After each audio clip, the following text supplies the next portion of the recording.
Hello, everyone. Welcome to Slogan's Rock and Metal Extravaganza. We are on part 3 of our John Sykes career retrospective, and we are discussing today the album by Thin Lizzy that he was on, Thunder and Lightning. So, Webb is a little bit short for time, so he's going to start us off here. So, we're going to let him go first, and Webb, take it away. Oh, wow. Just like that. Well, Yep. Hello, everybody. Glad to be here. We were talking pre-show, so I already said hello to everybody, but hopefully we get some people on the chat. I'll start out by saying that I came into the album for this show knowing 3 songs. I knew the title track, I knew Cold Sweat, and I had heard Someday She's Gonna Hit Back. And so I went into it with I love Thin Lizzy, but I went into it with mid kind of expectations. I like to do that in life, so you get surprised.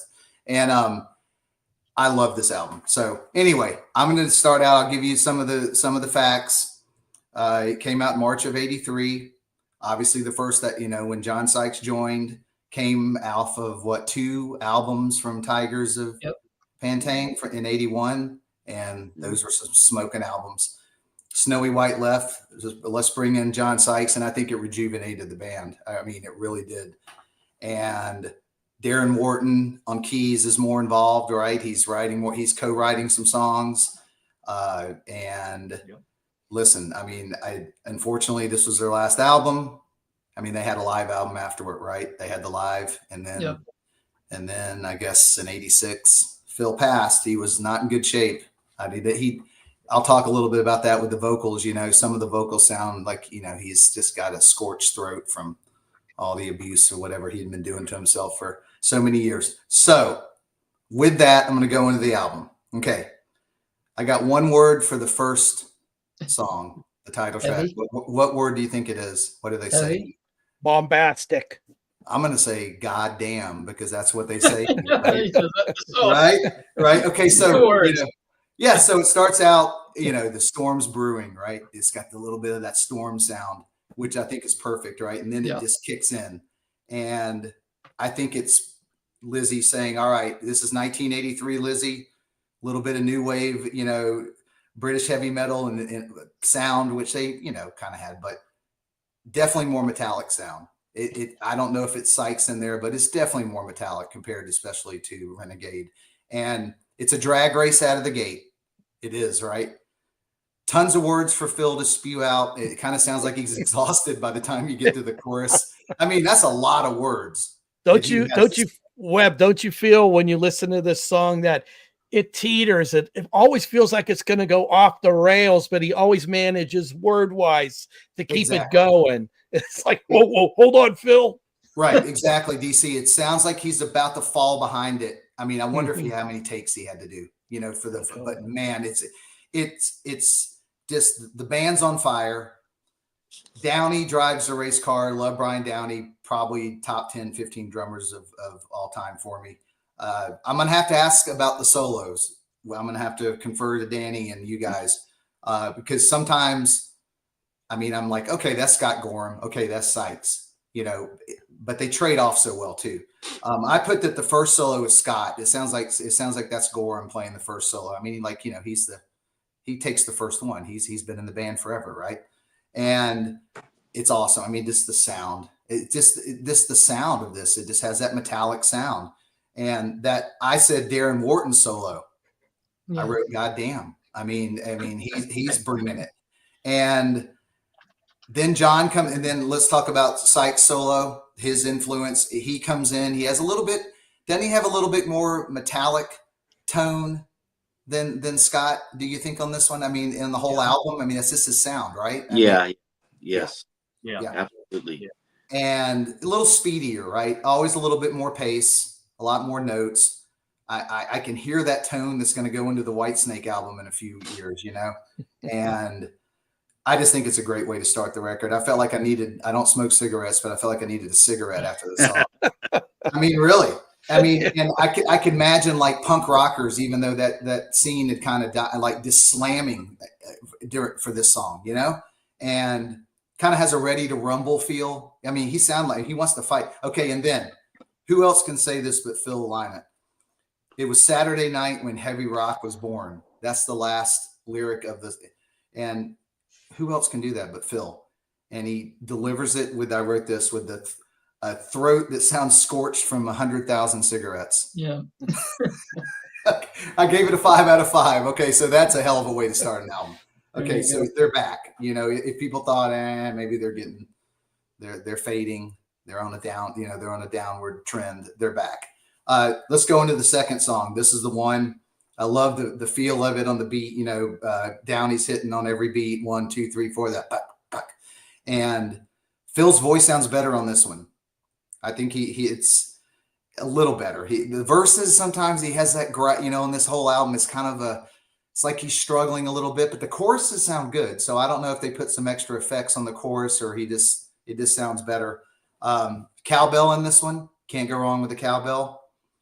I wrote, again, the guitar tones so far on this record, first song, second song, are just fantastic. Let's see if I know what I'm talking about here. Drummers sometimes don't. Scott and John, or Gorham and Sykes are trading fours on the solos, right? Mm-hmm. Did I say that right? I mean, they're trading fours. Yeah. It's almost like you got it down, sir. Yes. Yes. I just put it was kick ass. I said, do you think that Sykes was 24 for this recording in this album? Mm-hmm. Gorham was 31. I mean, that's old for a rocker, right? I mean, you know, going from there, I mean, what they were doing, that's old, right? It's like a running back in football. They're almost old at 31. I'm saying that I think John inspired Gorham on this one. I think he's like, I gotta raise this, I gotta raise the level here. I gotta keep up with this guy. I think for sure. Well, don't you think the relationship, because you're bringing a younger cat in there between the two guitarists, is so different that we don't see that twin guitar leads on this album like in the other incarnations of Lizzy? You see the trade-off of leads back and forth. Yes, that's exactly right, DC. It's almost like just about every song, it feels like Gorham starts it. He takes the first solo, but they do play together a little bit. There's some of that stuff. You're totally right. I said there's a little lead line, unison lead line. And I said this song thumps. Great driving in a car song. I gave it a 4 out of 5. The first song is a 5 out of 5. Let's go on to The Sun Goes Down. That's that airy, late night, jazzy kind of feel a little bit. Mm-hmm. Drive at Dusk on an Open Highway kind of sound. Mm-hmm. Wharton co-wrote it. I said that Phil's voice sounds much better on this when he's not trying to like scream and kind of sound angry. He sounds so much more relaxed on this because that's the vibe of the song. Yeah. Good flowing melody, classic Lizzy. I put professional restraint by the band for this whole song. I mean, they're pros. I mean, you know, the core of the band, and they keep it down. Like I kept waiting. I thought, because I had never heard the song, I thought it was going to come up, but they kind of just stayed on that level the whole time. And it was like a kind of a beautiful song. And I read this was this is 6 minutes and 20 seconds. It said it was a single. It was the second single. I read that. I don't know how. I mean, you know, I don't think it went anywhere, but it said it was the second single. Somewhere I read that, but I'm shocked. They had to do an edited version. Right, it had to be edited. Yeah. It had to be edited. I put on the solo. I was going to ask you guys. Scott takes the first solo. I think I put question mark. Not sure, but sometimes it was hard for me to differentiate between the two guys. Mm-hmm. Not a guitar player, but he does on the live. There's a live show of these guys playing in '83, and Scott does the lead at the start. So okay, cool. And just killer tones and bends in the song in the guitar solo. I put it was beautiful to my ears. Wharton even takes a solo near the end. He even takes a little solo, and this song grew on me. The first time I was like, "Oh, this is pretty cool." Second time, oh man, this is better. So definitely one of the best songs on the album, and I gave it a 4 out of 5. Holy War, song 4. Phil likes to do those. You know, he likes to have a song where he writes about world issues and, you know, war and religion and strife and everybody rally together and is it all worth it? And, you know, he kind of has that, the intelligence, and he can, you know, write a song like that. Probably every album there's a song kind of this really serious. Mm-hmm. And I didn't write a whole lot about this. I just put the drum groove was funky, where there's some upbeat punches in it. Yep. I wrote down he's a genius. I just love, God, he just doesn't get talked about enough. And I know we're supposed to be talking about Sykes, but look, I'm going to talk about, I hear drums and rhythm first, right? That's what draws me into songs. I put again, I said on this one, the first solo sounds like it's John. I could be right. Somebody's going to have. Yeah, I think it is. God, I was just watching that actually before we went live because I wanted to see who was doing what solos and stuff. Okay.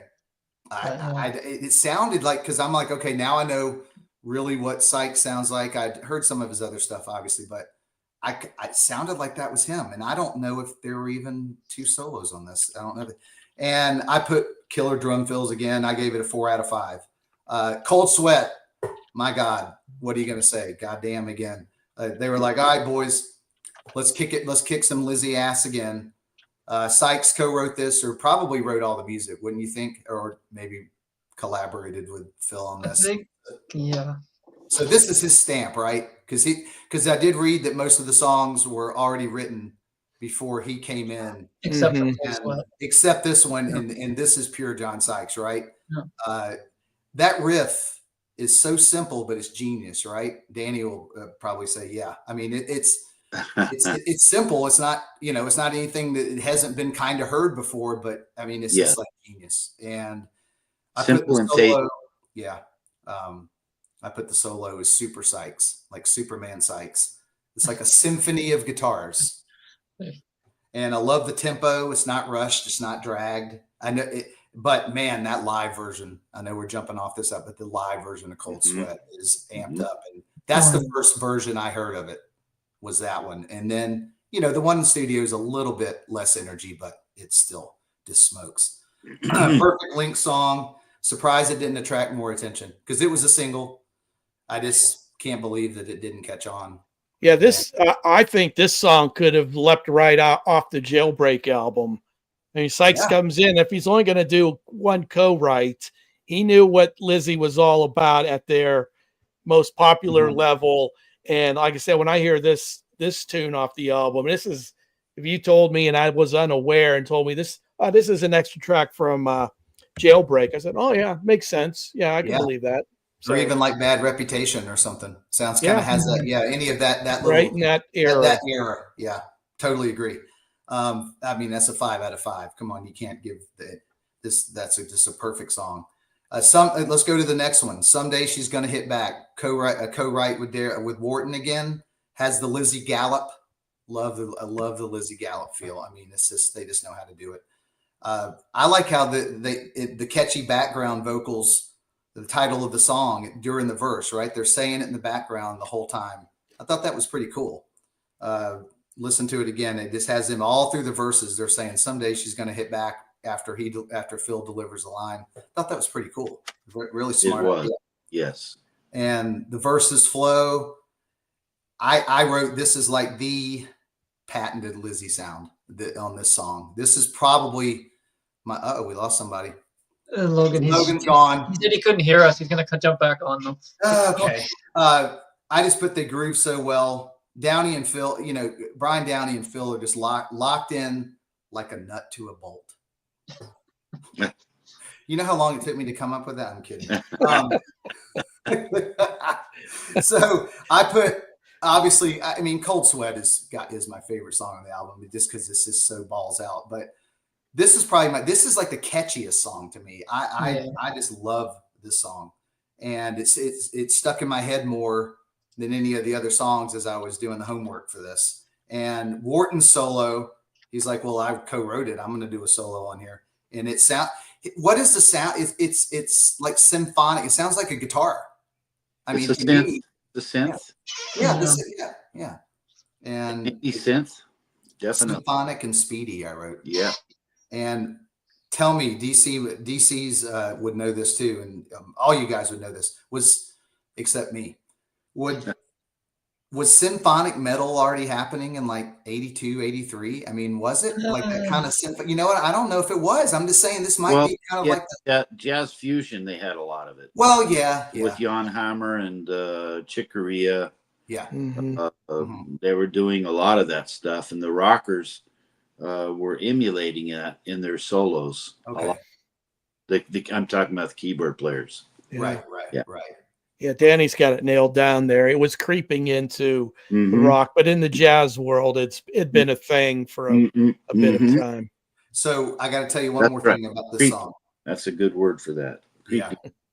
Yeah. The solo, it adds an extra beat at the end of the measures. As soon as they go in the solo, there's an extra beat at the end. The drummers always notice that, you know.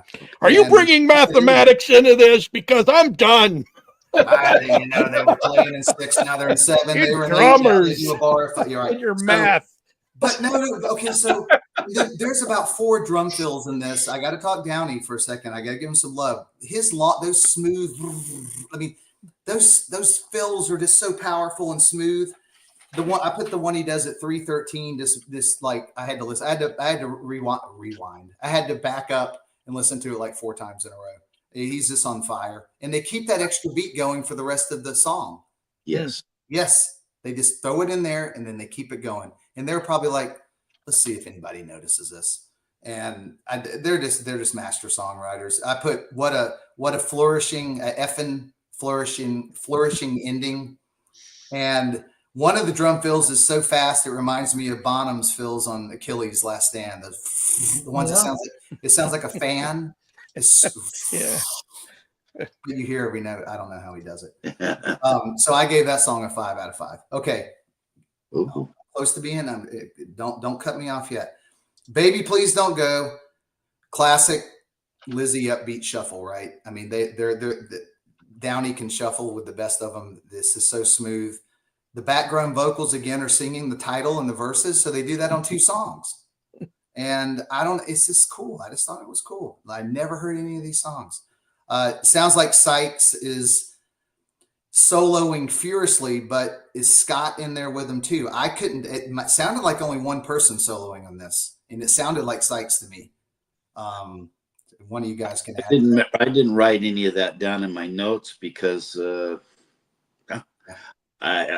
Sykes had the fatter tone of the 2 players. And a little bit more of a raw tone than the 2 players. Right. Okay. But I'll tell you what, that smoking solo. Right. And I just we can all agree on the solo. It's pretty impressive. And so I put guitar players. I put no stinkers. There's no stinkers on this album after 7 songs. No stinkers after 7. I put very impressive. I gave it like a 3.75 out of 5. I mean, I'm really breaking it down. Okay, so then as soon as I wrote no stinkers after 7 songs, Bad Habits isn't a stinker, but it's my least favorite song on the album. It's not bad, but it's not that great. It's not a song I'm really going to go back to, but I mean, they're just on fire on this album. So it's a good song. It's a song about himself, I think. Bad Habits. I heard a lot of drug references in the lyrics, and you get a little bit of whistling there too at the beginning. Yeah. I love the lyric in this song that says, "Boys will be boys and girls will be trouble, and I'm a man with bad habits." Yeah. No good can come from this whole thing. Oh my God. Phil had multiple bad habits. Yes. He had many. Yes. Yeah. And that's just sad, but he got caught up in it. So this song has the dual guitars. This one has those classic guitar lines. And I was like, oh, there it is. I haven't heard it, I think, on the whole record. And there it is. There you are. Yes. Hiding this whole album. Still a good song. I just put that compared to the other ones, it's a little bit lower, but still a good song. We'll wrap it up with Heart Attack, which is like, I don't know. I mean, it's not really what he had when he passed, was it? I mean, like 3 years later, I don't know. I mean, I know his whole body broke down. That'd have been a grim projection. It seems more about a relationship, but is he also referring to drugs as the woman? Like that's kind of what is that as his love? Is that what he's?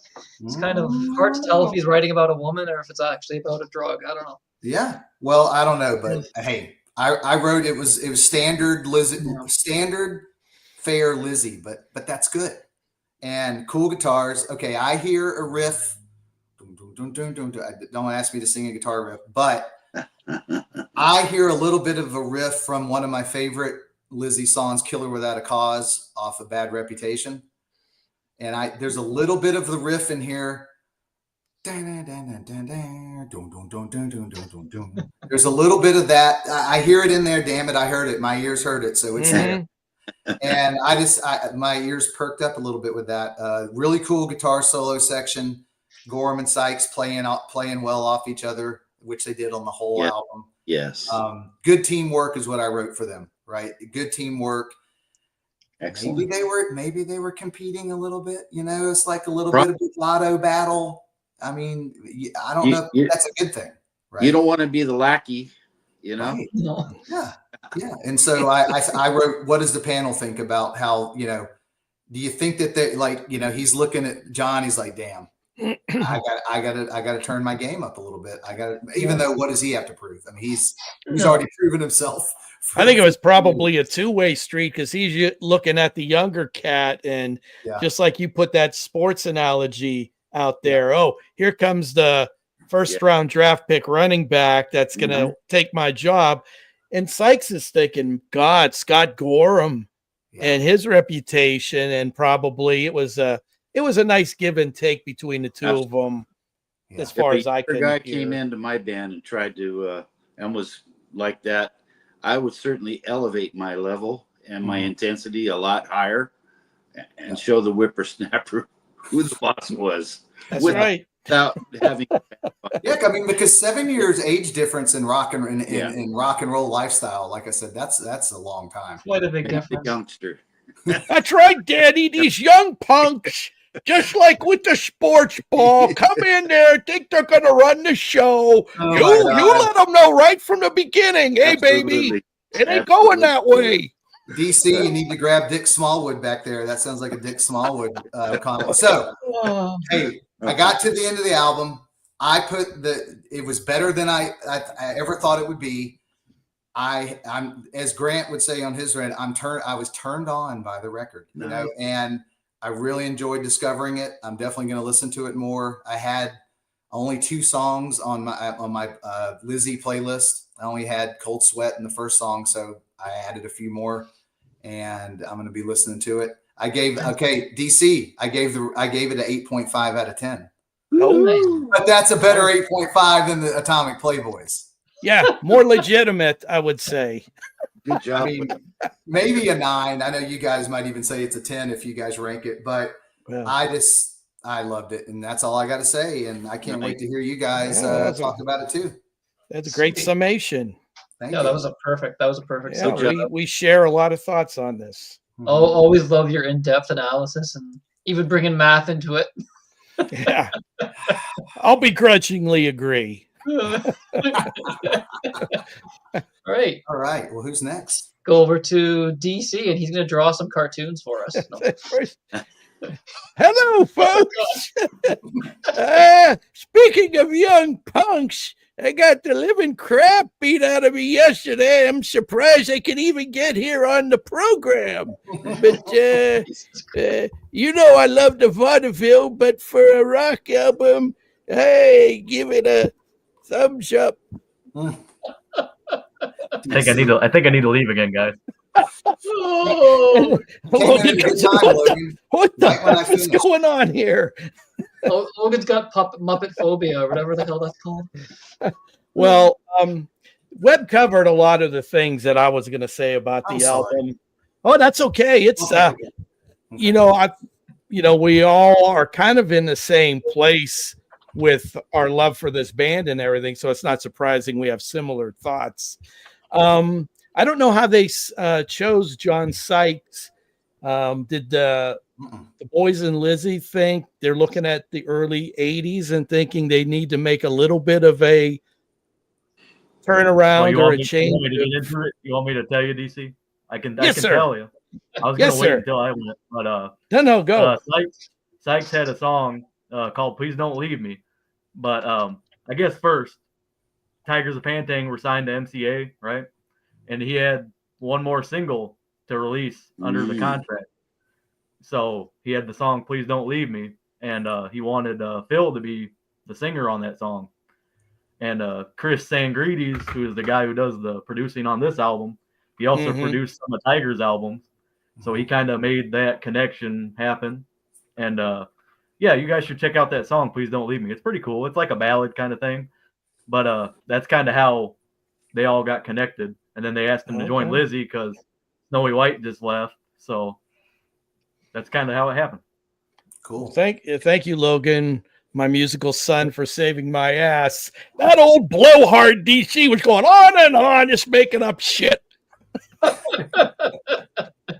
Anyway, you know, well, I think we all feel like it's just kind of amazing that this band never really broke in the States. Like I feel it, they should have. Like we were mentioning pre-program when we were talking, seemed like every time they were right on the cusp of a tour of the States or a point in time where they were going to be put over the top here, something happens. You know, somebody breaks a hand in a fist fight right before they tour, Phil's hepatitis. It's just like sometimes you don't get any breaks in the musical world or in the arts or whatever, but when you do, yeah, man, you got to take advantage of them. And they just seem to, like, every time they would get a break, it blew up in their faces. But anyway, I'll go through the songs, and if there's anything I gotta expound upon that Webb didn't mention, I will throw it in there. Like I said, this starts off with the bombastic Thunder and Lightning, and this is the heaviest I think Lizzy ever got, as far as if you want to break down to one song. This is the one, carries on with a heavier approach, and like we said, who don't like cowbell? And the drums are very prominent here. Everybody gets to shine. Sun goes down, no bombast here. A nice tune, slower change of pace. And you got the atmospheric synth swirls working their way in and out. The Holy War. The thing about Phil, if you wanted to think, he would have a song or two on every album that, you know, would cause you to think and reflect. And this is that number on that this album. Track 5, we get our first writing contribution from Sykes. This may be my favorite tune on the album. Like I said, this thing could have been on Jailbreak, easy. Someday She's Gonna Hit Back. First time we hear a little bit of that twin guitar approach when we get to the chorus. More spacey synths. Darren Wharton, this is he really is first. Well, he shines on a few of the other ones, but maybe a little bit more prominently here. Baby Please Don't Go. I wrote that this is my least favorite song on the album, but all of these songs are fantastic. And some fine lead work here. Bad Habits. Unlike Webb, I really like this song, as I call it, a toe tapper. And you get some twin leads here.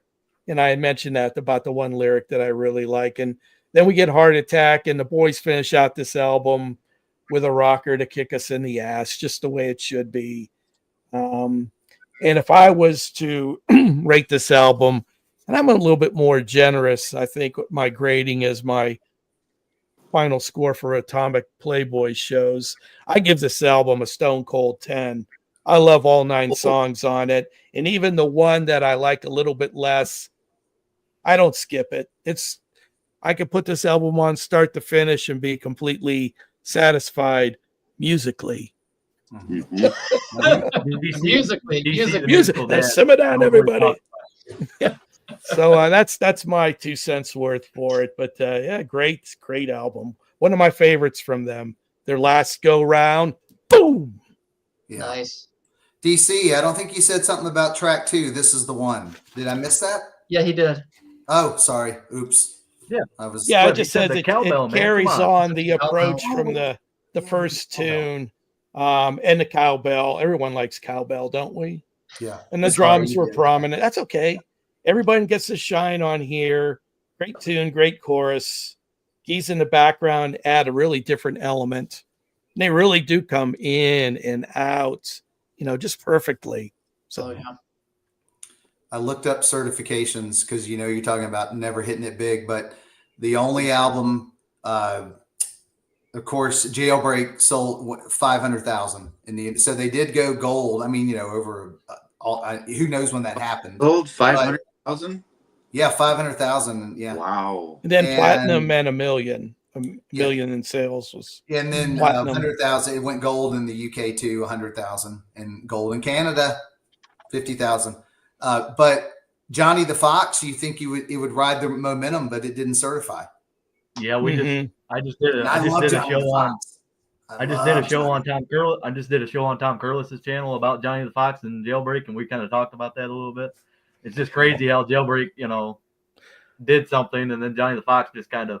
But I guess it goes back to what DC was saying about the hepatitis on the Jailbreak tour, and kind of they were getting that momentum, and had what happened hadn't happened, maybe when Johnny the Fox hit the streets, it'd have been right up there with the momentum that was culled from the whole Jailbreak album and tour. So again, shooting yourself in the foot. Yeah. Yep. DC the musical dad knows what he's talking about. I would have thought Bad Reputation might have charted, but I'm looking and it went gold in the UK, but okay, well, I can't find the live album. I know that Live and Dangerous had to. I think that sold a lot, didn't it? I'll look it up. Well, I know their biggest album in the UK, funny enough, was Black Rose, the one that Gary Moore was on. It peaked at number 2 in the UK charts. It was the band's highest charting album in the UK. Cool. And it went gold there. Like Chinatown and Renegade didn't do much either, did they? No. They were a big UK band, but anywhere else, not really. Unfortunately. Yeah. Why can't I find Live and Dangerous on the wiki? I can't find it.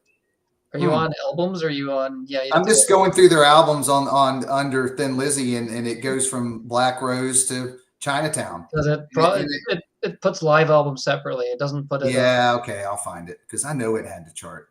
Yeah. Okay. Or take your time with. Take your time. That's considered like a seminal live album, right? That's which we'll get into. We're gonna do a live album show all at once. So cool. And then so that's Sykes live albums, obviously. Yeah. So head on over to Danny for his thoughts on this. Okay. Well, this was my first time, guys. So when was this album released? 83? 83. Yeah, I had left the music business at this point, so I was a little pissed off when this came out. So I got with this one starts off with an awesome minor scale riff over and over. Guitar tone's awesome, drum sound is awesome, vocals awesome, verse 2 and chorus 2 awesome. Guitar harmonies come in and it's pretty good. I was expecting more fire, but I'm sure that's to come. What the hell is this? A keyboard solo? Oh, it's a ripper. We have another chorus and a guitar solo. I knew this was coming. This is a complete ripper. I believe they were both. I'm talking about the two guitar players, John and I believe these were both. They were trading off, taking turns. Like the song title might suggest, they bring the thunder and they bring the fire and the light. I mean the lightning. Amazing tune. Before I get into the next song, I just want to say that this album was so well mixed and very well produced. I don't know who did either one, but man, it was a great sonically great sounding album. Yeah. Agree. Totally agree. I really love this. I love the album. It's my first shot at it too. First time ever hearing any lick off this album at all. This is the one. Is that the next Yep. tune? Yep. Mm-hmm. Mm-hmm. This one starts off with everybody coming in at the same time, and it's fire. Yeah. Let's see where this goes. Great verse and very memorable chorus. Verse 2, Phil really does some spectacular phrasing. Second chorus is awesome. We're into the solo, and it sounds like the boys are trading off again. Let me tell you, they didn't let me down at all. It was great. Back to the chorus, and it repeats for 4 times and then fades. Another great song. The sun goes down. This one starts off almost like a smooth jazz song. I think Webb already mentioned that. Phil Lynott really sets the mood with his vocals and his phrasing. I feel like I'm being left in a state of suspense. I feel something's coming, but I'm not exactly sure what it is. Yeah. There are some very nice synth sounds in the background too, which are doubling up on this smooth jazz feeling vibe. About 2/3 of the way through comes a nice guitar solo that's melodic and tasteful, and it really amplifies the mood. Nothing ever really kicked in for me. It was just a smooth vibe, not really rock, but it was fine. This was a good tune. Danny, as a guitar player yourself, and I Yeah. think Webb mentioned something about this song. On a tune like this, sometimes the leads are more impressive in that you lay back in the pocket a little bit. Yeah. There's a prose way of going about it, so it's still very interesting. A song like this, he played it exactly right. Yeah. Melodic. It's got to tell a story. Mm-hmm. It's got to tell a story. Mm-hmm. I mean, it's basically like a lead vocalist. It's got to tell the story. And if you're just showing off instead of telling a story, Ain't gonna work. Loses its purpose. Absolutely. Yeah. Well said. Absolutely. Well I said. agree. I said great song for stoners. Wait a minute. Yeah. Oh boy. Holy War. Bass and drums kick this one off. They've got that. The drums especially had that real 80s sound to them, Mm-hmm. and I loved it. All of a sudden, double leads kick in, and using a palm muted technique, which is really cool, and it's ripping. Some great phrasing in the verse. The choruses are simple and memorable. Here comes the solo, more palm muting on a minor scale. Now we have double harmonies, and it's really interesting. Sounds great. The solo, see, I think this I even wrote. This sounds like John to me. Beautiful breakdown after the solo. Basically, it's this. It's the same as the intro, so it goes back to the intro, and back to then goes into the verse and in the chorus outro. It was a good song. It's a good song. It was all right.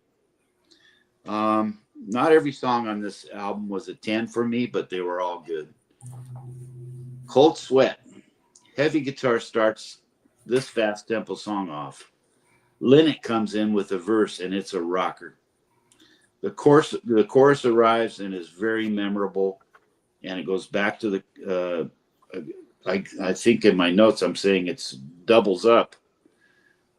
Chorus 3 comes in, and immediately after the chorus, a wow factor of a ripping guitar lead into some double lead arpeggiations that are burning down the town. Back to the verse and the chorus outro. Wow, great song. I love that one. You know, we talked about Sykes' some of those albums on Pantang. Some of those songs were not really, really good. But when Sykes came in and did his work, you just went, wow, the song was great after he was done. Yeah. So this was that to me times 2 or 3. The These were great songs, and then you add the beautiful solos to it. Man, as I'll say later on in one of the other songs. Is it "Baby Please Don't Go"? This one starts off with dual lead stabs on top of the power chords, which are in unison. The song has a little bit of a shuffle, reminiscent to "The Boys Are Back." Nice verses in the chorus, and not at all similar like "The Boys Are Back," but a great tune. Holy shit!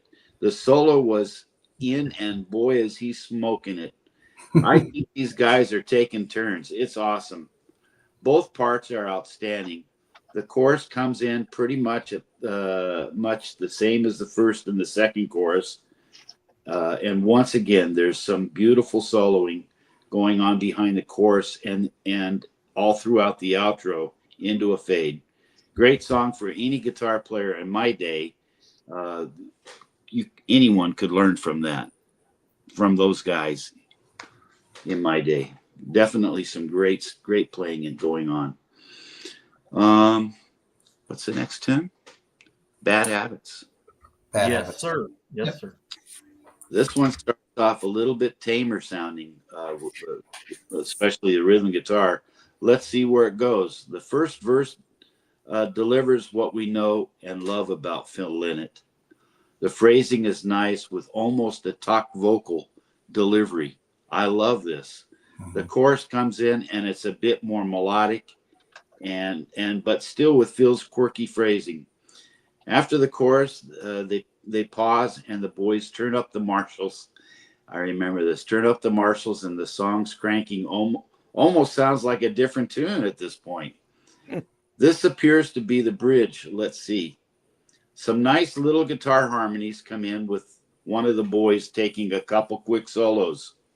Lynott comes in with a verse whisper, singing in his style. Boys will be boys and girls will be trouble.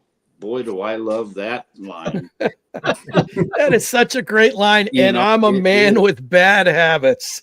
And I wrote, he must be talking about my freaking girlfriend. Phil was a master, man. He knew. Oh, he was so good. I just wrote, great freaking song. I love it. And then Heart Attack. This song comes out with simple double leads going into the verse. Phil does an excellent job in the verse. His lyric and phrasing can make any song interesting. In the song, the verse is pretty much the main focus. It's very hooky.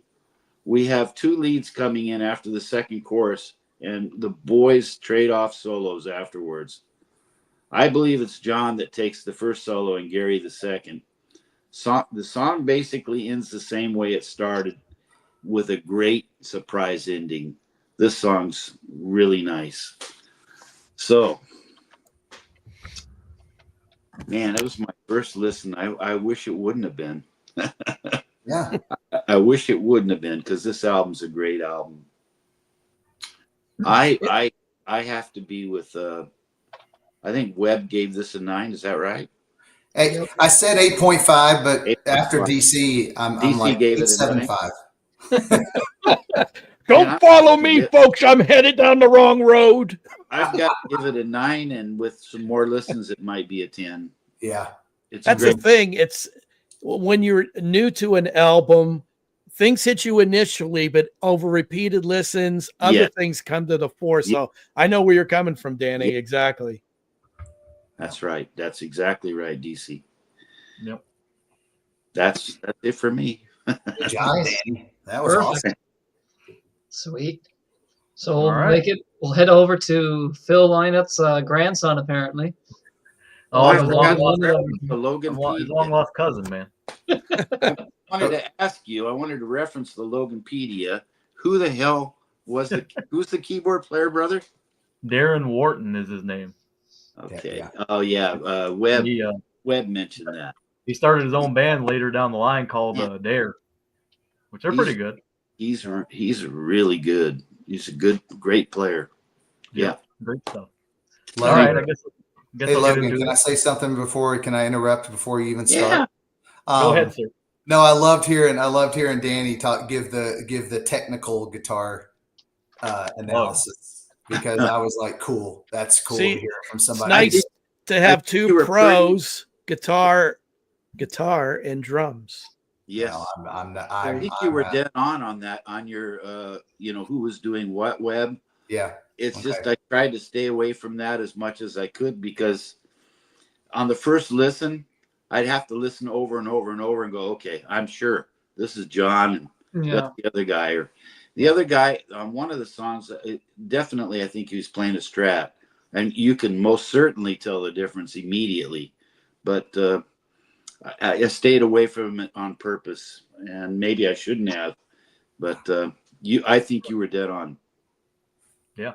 All three of you guys have been dead on so far. Like I said, you watch, even if you watch the live footage, just because he's playing it live, that doesn't necessarily mean he played it. Because you watch it live, Sykes is actually doing most of the solos for the most part. Oh, So it's, Yeah. Okay. Yeah. Cool. All right. Logan. All right. Okay. So Take it away, my son. oh Jesus! don't let me down, my son. All right. Don't So, let the family down, son. All right. I just want to start. I mentioned where they were released, what labels they were released in certain countries. Vertigo Records in the UK, Mercury in Canada, Warner Brothers in the States. Produced by Thin Lizzy and Chris Sangrides, I think is how you say his last name. I had trouble last week too, but he's got a weird last name. But Sangria? yeah. No, Something like that. I don't know. Sangrides. It's like TSANGARIDES. Yeah. But yeah, I won't mention the whole "please don't leave me" thing because I already did because DC eloquently brought up the question, of course. So, but yeah, I wrote down the lineup. We all know the lineup already. I got some charts here. Reached 159 on the U.S. Billboard 200, number 4 in the U.K. albums charts, and number 42 in the Canadian albums charts. And it only certified in the UK at silver. It's 60,000 sold apparently. Which I don't know. Us in the US, what were we doing in 1983, guys? What were we doing? What I had this release. I'll cover my butt. I know what was going on in '83 in the United States. Michael Jackson. yeah, I don't know. true. Maybe I don't know what was going on. I don't know. I was -4, so Yeah, I wasn't going around. I had 20 more years till I became a person. So yeah, I was 14. I don't know how old DC was. I was 14. 83. Let me think. you were 83.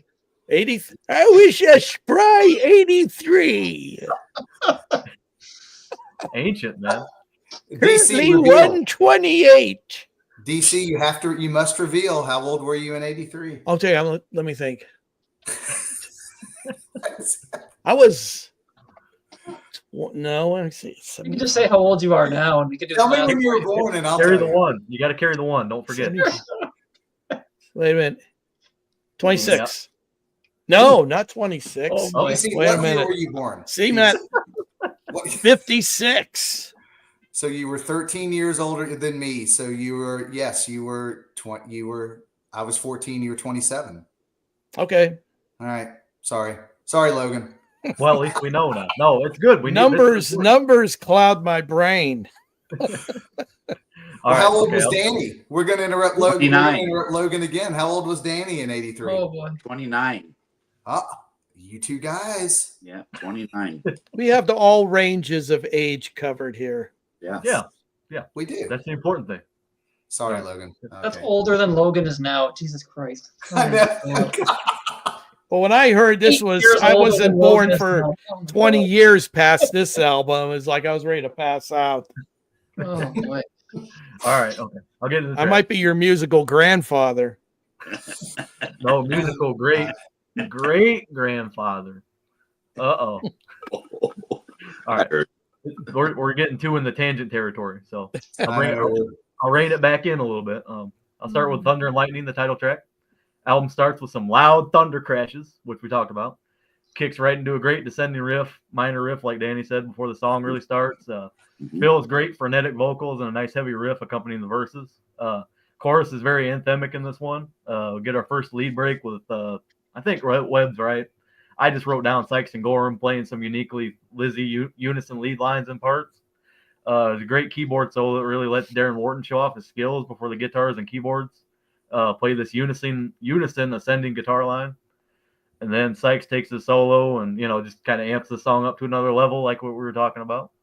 And I wrote, lyrically, the song is like, it's kind of about a bar fight. Some guy stealing Phil's girl, and he's having none of it, rocking. You know what? I don't think anybody could steal Phil's girl. From what I understand, that guy could charm the pants off of almost any woman. That was the skinny back in the day. Phil was a real charmer. I don't think it was skinny. Probably hung too. Sorry. Oh, we're devolving when Logan's turn. We're devolving. But yeah, I love how it ends with the same descending riff on A, and then like the low E string, it kind of switches between them two. But yeah, it's just a great song. Then we'll get into This Is the One, which is the cowbell tune. Obligatory cowbell song. You got to have one, another anthemic song in the 70s style, kind of Lizzy sound. I could see them doing this in the 70s. It's just got heavier guitar tone to it. I love the trade-off licks between Gorham and Sykes in the lead break. Just a great riff in the verses to complement Phil's lyrics. Real positive message type feel from this song too, which I always like. Love that soaring chorus as well with the heavy power chord and palm muted notes behind it. But yeah, it's just a great track. Yeah.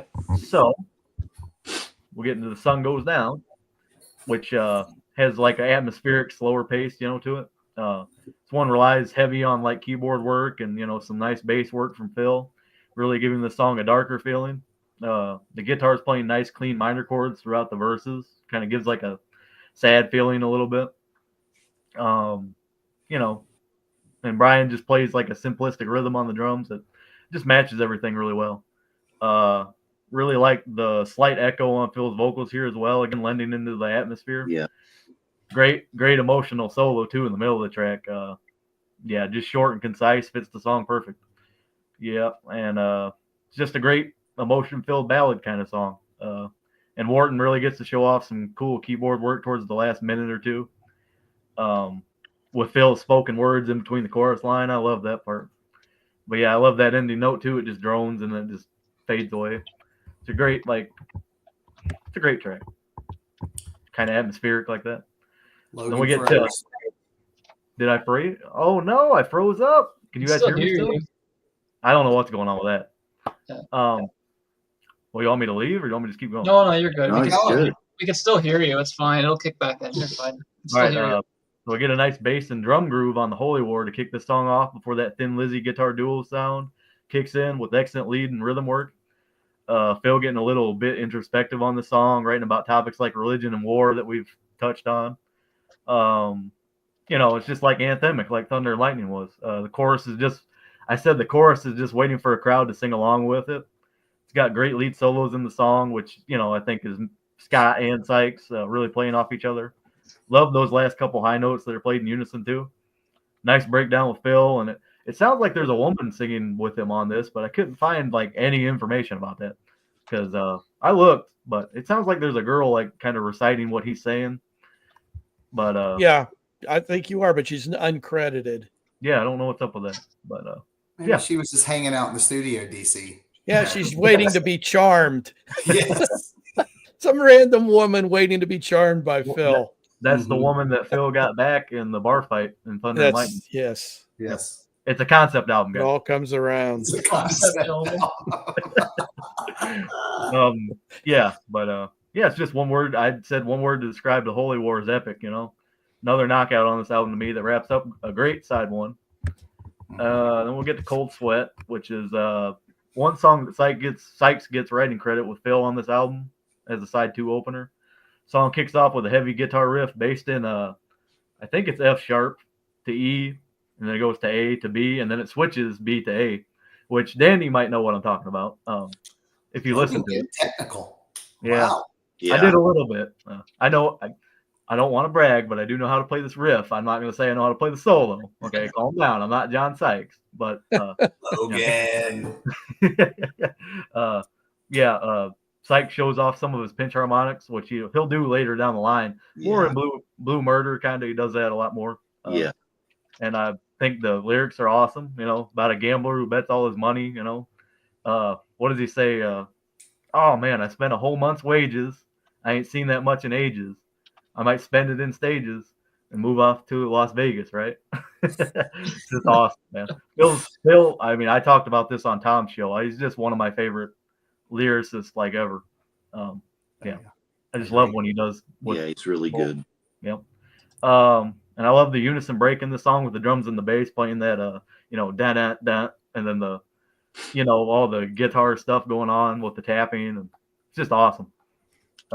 Yeah, and to all my metalheads out there, Megadeth covered this song. Yeah. Which is actually that might have been how I heard this song first. I'm not gonna lie to you guys. Really? Yep. No. Yep. So I haven't heard it, but I'd like to. I think it was on a bonus track, or no, was it on the album? It's on Super Collider. I don't know if it's on the album or not, but yeah.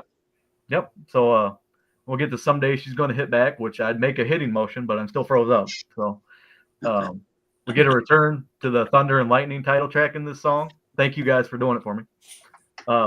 With an epic first minute or so with power chords and timpani drums and some keyboard work.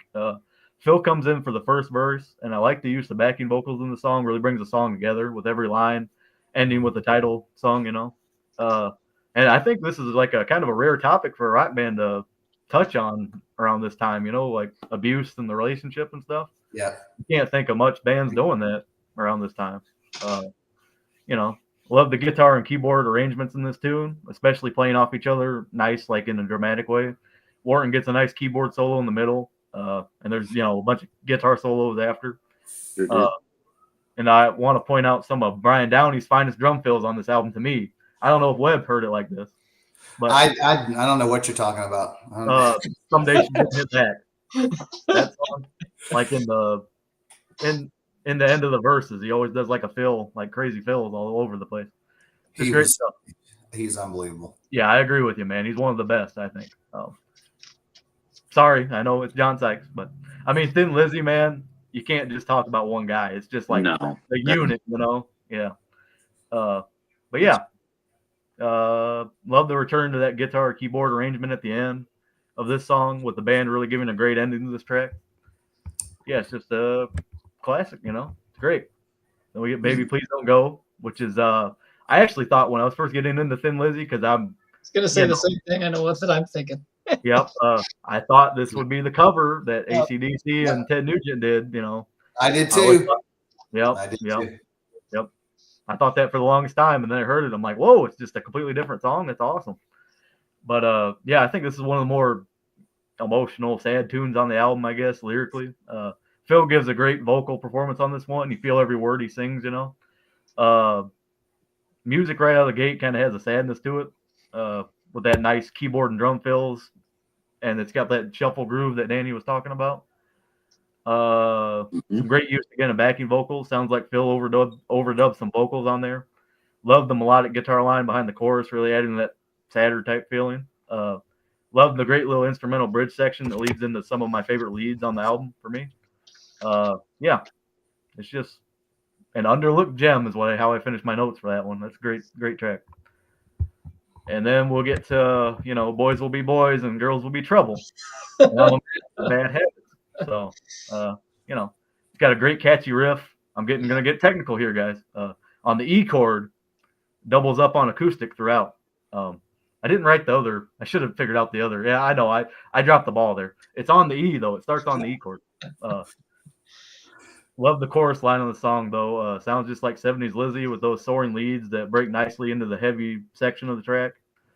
Yeah, very much. It reminds me of Fool's Gold on Johnny the Fox, the solo on this song. It kind of has that like feel to it, because that song kind of has like the Irish kind of. It's probably a type of scale. I'm just not entirely sure.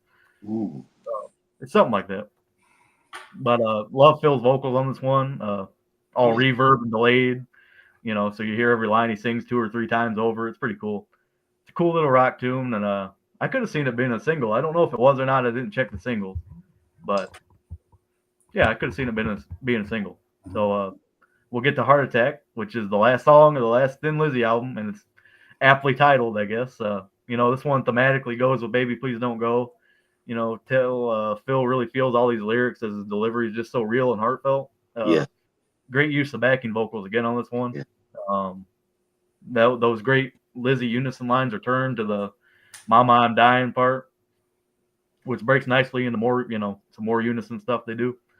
But yeah, it's just a great way for the band to close out a career, if not in a haunting way, given the circumstances like we talked about. Even if the song's more of a breakup tune, it's just, kind of crazy. And I love that abrupt ending like Danny was talking about. It just ends, Yeah, great ending. But, yeah, I think overall Sykes helped Lizzy deliver the heaviest effort. And as always, the band was firing on all cylinders during this time. Nicely put.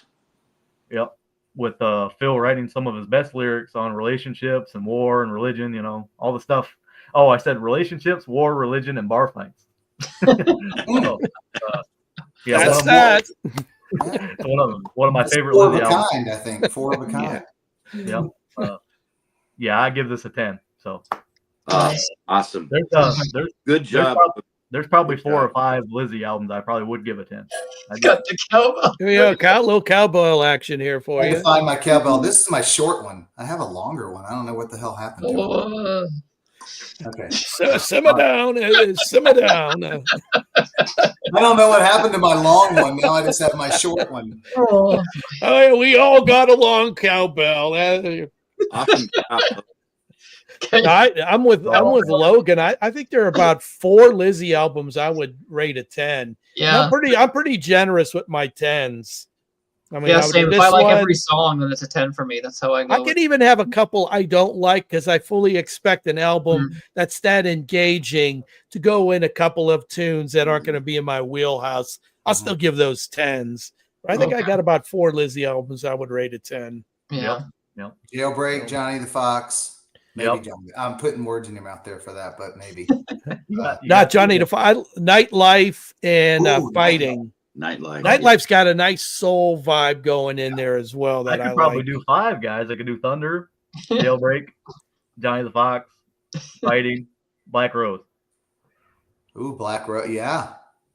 Fighting is good. Fighting is really good. Fighting, yeah. That's I'd even throw Bad Reputation in there. I don't know. I know. What about Bad Reputation? I could.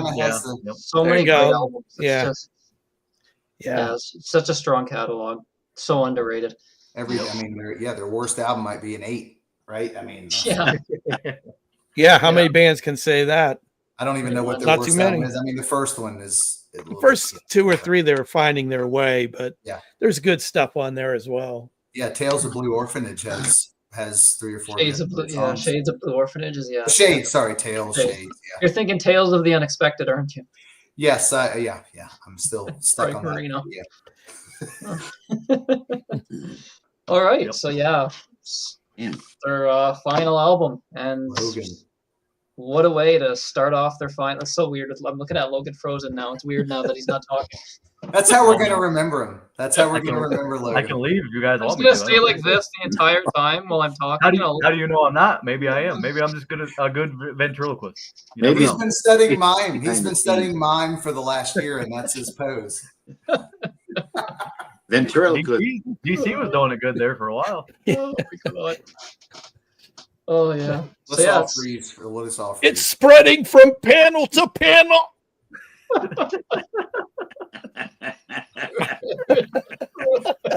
Danny didn't know he was going to be involved with so many clowns. Danny's going to give you guys an earful. Don't put me on these shows with that idiot DC. Keeper said it best in the chat there. He's just from Michigan. Yep. That's what it is. Yep. Michigan, north until you smell it, west until you step in it. Oh my God! Oh, wait a minute! Oh, what the hell does that even mean? What? What? Don't make fun of the mitten, man. Come on. What does this mean? I don't. Down here in the South, we don't. I don't know what that is. North I don't know what that means. West until you step in. Oh boy. Oh Lord. Oh yeah, so starts off. Yeah, what a way to start off your last album, though. Thunder and Lightning. Like you guys, I don't have much to add because you guys pretty much said it all. But yeah, Thunder and Lightning just starts off with the Thunder and Lightning and kicks into that really cool riff at the beginning. That's so catchy, and then just the really heavy that really, really heavy riff kicks in and it just doesn't stop. The song doesn't let up. That solo and even that keyboard solo, he almost makes it sound like a guitar in a way. Mm-hmm. Yep. It's so well done. Very well. Yep. And you can almost time, you can know when the guitar solo is going to kick in. You're like, okay, it's going to be right here. You can just tell. And they just go off. And it's just, oh, yeah. Darren Warden added a lot to their sound. And I'm not a huge keyboard guy. I'm actually really against keyboard and like heavy rock. But for whatever reason, the way he plays it here, he just nails it. Because he does it as a lead instrument. He's not burying the sound of the other instruments. Yep. He's just going nuts with the keyboards on here, and it sounds so amazing. Like, I don't know if that was a little. I have to just let me put a little addendum there. Yep. He, DC said it better than I did. It was right on the cusp where rock players were listening a lot to the jazz fusion guys, the Chick Coreas and the Jan Hammers. And the keyboard players were grabbing, learning from that and putting it into the rock stuff. Yeah. It was just at the beginning of it. Mm-hmm. Yeah. I'm sorry. No, even like, I don't know, John Lord didn't really play that way, but I mean, no. It's, I don't know if he was influenced there at all, but I'm sure John Lord probably would be an influence at some point. He influenced every keyboard player pretty much. So to make, yeah. But then, we go into This Is the One. Great, catchy song. This sounds like it could have. Here comes the cowbell. Yep. That's for Logan. Logan did it. Logan the was cowbell song. Yes. But it makes it so catchy. It's just a fun riff. This sounds like it could have been. It came out in the 70s. It sounds like it would have been on one of their older albums, which I love because it has that. This kind of has that signature Thin Lizzy sound to it. Even the riff, it's just such a great, fun, upbeat song. And I love I guess you could call it I guess it's sort of a bridge where Phil's singing those lines and just the way he sings it. It's just so catchy and memorable. And then, the sun goes down. It's, I don't know, it's not really a ballad. I wouldn't really call it a ballad. It's just kind of like, it's almost a dark song. Almost really kind of creepy sounding and eerie. And but then the solo kicks in. You're like, whoa, okay. It's like a very Gary Moore style of bluesy solo, which makes sense because Sykes has cited Gary Moore as one of his biggest influences, and then probably was over the hill when he got to join him on stage on the Life album, which we'll get into for our live Sykes album show. So that's a great song as well. Sun Goes Down. It's not something I would normally like, but it's for whatever reason. Then that solo kicks in, but the whole vibe of it, it's almost a relaxing song. But then the solo is so great, and it just takes it to another level. It's a great atmospheric song. Just love that song too. Nothing wrong with that. And then Holy War. The bass, Phil's bass on this pretty much makes this. I mean, everything's great, but his bass on this just makes the bass and the drums, that whole doom doom doom doom doom. It's just such a cool bass riff that just so great. And then you see him. Even I think I just was watching like the entire show from actually this from this tour on YouTube about a couple hours ago earlier today, just to like see who's doing what guitar parts. And like I said, for the most part, Sykes was doing most of the leads. Scott, well, I mean, you're live, right? So one's got to handle the rhythm and one's got to do the leads. So Sykes, for the most part, handled the leads on that. Holy War was that's another great song. So right off the bat, 4 songs that I love. And then Cold Sweat, I guess you could call the hit off the album if you wouldn't really want to call it a hit. Okay. It's the most well-known song. And like Logan mentioned, Megadeth covered it, but also if you type this song in and like there's a website called Covers Project, I think it is, and type in a song and it'll list you all the people that have covered it. And this comes up like a whole bunch of times. Halloween covered it. There's a whole bunch of like metal bands that have covered this song. A lot of the heavier bands. There's like death metal covers and everything, but nothing's going to be as good as the original. But because it has that fast, heavy riff, right? So it was made to be covered by the bands that came out later. So it's just a straightforward. It's probably that and the title track are the heaviest songs they probably ever did. Just such a simple, fun riff, but and then again, the leads are just amazing as always. And then Someday She's Going to Hit Back. again, this is almost another like throwback to the 70s Lizzy.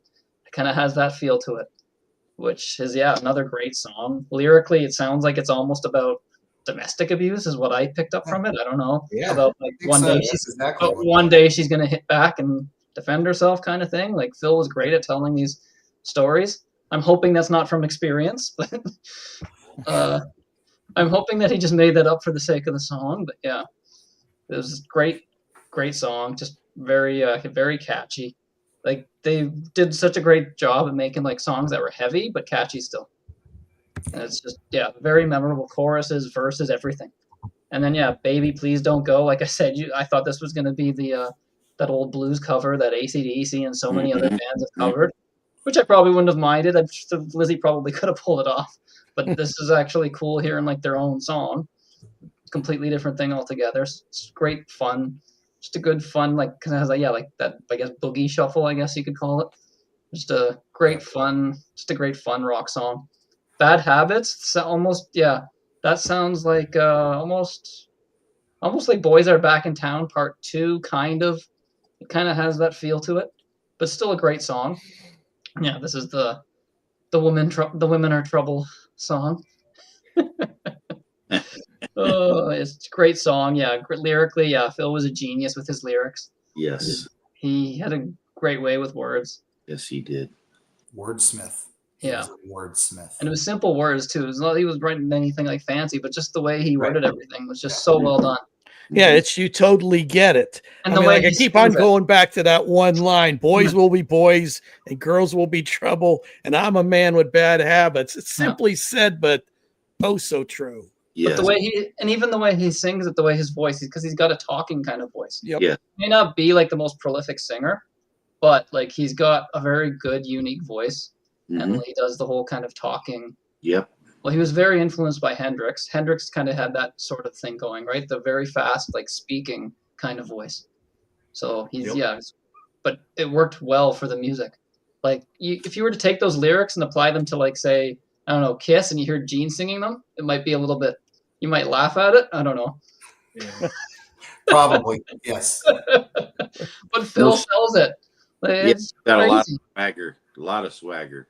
Yeah, it's just got such a great way with words that are normally we would look at and just laugh and be like, yeah, that's ridiculous. But no, he makes it work.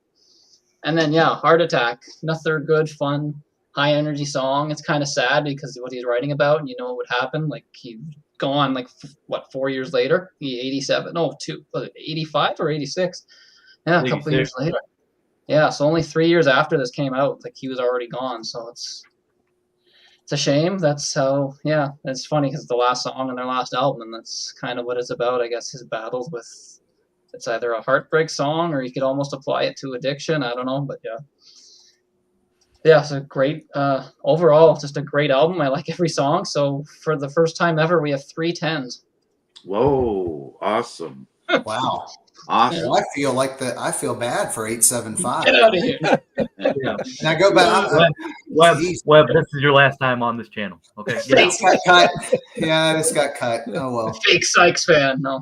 Even though I just recommended something really cool in the chat. Budgie, I saw that. Budgie. 40 albums. So. It's deserving of it. It deserves that every bit. Oh yeah. It's a great album. Yeah. So that's cool. Webb, do you want to? We'll discuss. Webb, do you want to plug anything that you're going to be doing? Any shows that you're on? Or? Well, I'm emailing back and forth with Grant on the warehouse, and he's trying to include me on a few things. I'm pushing a Southern rock thing. Okay. It's in the very small workings, and I wanted to do like a Southern rock bands besides the Allman Brothers and Molly Hatchet, right? Just so lesser known Marshall Tucker, Atlanta Rhythm Section. Who am I trying to think of? Come on, Blackfoot, Blackfoot, and Molly Hatchet, Hatchet. Okay, and maybe the Outlaws too. You and can just throw do and there's obscure ones too. There's like Point Blank and a lot of Yeah. Oh, I mean, I know there's a ton out there, but just try to turn people on to like some of those bands that are second tier. I mean, they were big, at times, but and I would really push the Atlanta rhythm section. I've been in Atlanta my whole life, and that those cats, as DC says, could play. And there was a certain sophisticated vibe with Atlanta rhythm section where it teetered into even like jazz-like elements at times. Well, so if Grant watches this, he's gonna be like, "Why did you say you're not supposed to tip anything?" Because he said that he acts like he's thinking about it, but I'm pushing it. This is my push. There you go. Web. I mean, well, Grant can get angry. I mean, if he wants to. No, I love Champagne Jam. We're going to have a Champagne Jam. I mean, that shit was awesome. Oh yeah, that's top shelf right there. Late 70s, during the Carter era. Logan, that's what it was called, the Carter era. I'm learning. Logan's like, who's Carter? Linda Carter?